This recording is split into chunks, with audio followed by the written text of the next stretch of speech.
Hi, good evening, everybody. Welcome to this edition of today's update. I'm going to take a look first at our tropical activity. I'm going to go to NOAA's National Hurricane Center for that, and taking a look at our Atlantic Ocean. Again, we have a wave coming off Africa, which has been really quiet this year. Haven't seen a lot of African waves come off Africa. I have not researched why, but my assumption is there could be a lot of dust there. We also have the waters in the Atlantic Ocean a lot less warm than last year, so that could be a factor as well. Eastern Pacific has another West Coast Mexican rider storm. It's going to ride the coast. Again, it has a 90% chance of formation in 7 days. So this is one to watch. Again, no definite track, just going to head northwest. Could curve eastward and hit Mexico, or it could go out to sea. We'll have to monitor that. Central Pacific is all quiet. Taking a look at our 8 to 14 day temperature outlook off CPC. Now we're going with the anomalies here, so above average or below average. So this is going from September 18th through the 24th, and it looks very hot in especially right along, almost exactly parallel to the Mississippi River Valley. Really hot across much of the nation. Precip is going to be above average in the northern plains. Again, this is September 18th through the 24th. Let's take a look at our 6 to 10 day outlook.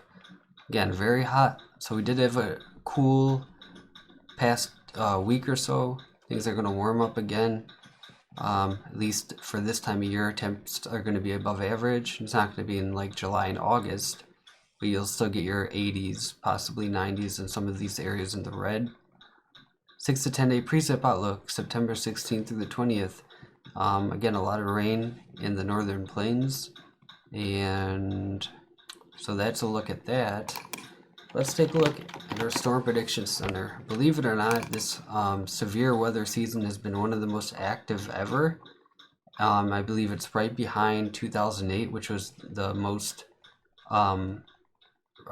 severe season we've ever had in terms of hail, and your typical things you get with severe weather, which includes hail, tornadoes, strong winds, etc. We do have a mesoscale discussion. Basically, mesoscale implies you're talking about a thunderstorm or convection. And for this, again, convection near the Wyoming-Nebraska border has consolidated into a pair of nearly stationary supercells. So, again, wind gust 55 to 70 miles per hour. Hail size can be 1 inch to 1.75 inches. Again, a juicy, decent looking pair of thunderstorms here. Definitely look fresh, ready to last for a few hours into the nighttime there in Wyoming.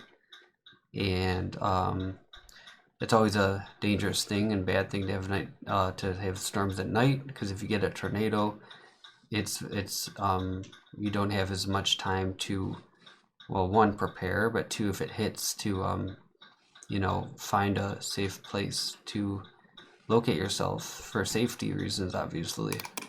We're going to take a jab at the Jamstack model to see if it's come out for September yet, and it has not. I want to see if we have a May run for winter, and we do. So yesterday we looked at, I believe it was June, July, and August, those runs for winter. Now we're going to look at May, going back a little further, and see if there's any trending going on, either colder or normal trends in the previous 5 months. So here's your May forecast for winter. Again, a lot of warm air in the southeast, in Texas, cold air in the west, western Canada, eastern Canada. This is actually ironic, because this is what it looks like for its recent forecast. So it kind of started off cold in terms of its first forecast, and then it got warmer, cold again. So it's like a sandwich with warmth in between. But anyways, here's June. Our temperatures for June for winter forecast. It gets a lot hotter there. Here's July, cools down a little bit, and August, again, warm look. But the consistent thing here is Canada is pretty cold, so we have to watch that to see if maybe the models will replace a high pressure over Canada with warmer air, and that shunts a lot of colder air south into the USA. We'll have to see if that happens or not. Let's look at a few other computer models for this winter, and we're going to take a look at our latest CFS V2, which has just come out today. And monthly temperatures, I got a surprise for you. October is pretty cold in the east, November is cold in the northeast, and December looks fabulous. It just absolutely looks beautiful.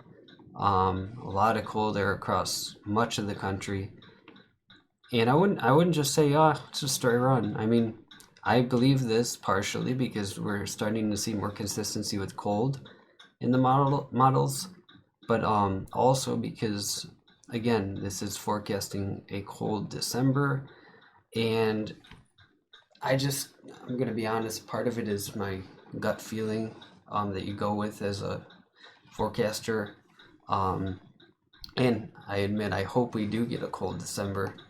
We'll go more into details on why winter might start early this year rather than later. And for now, that is your winter hint number 20.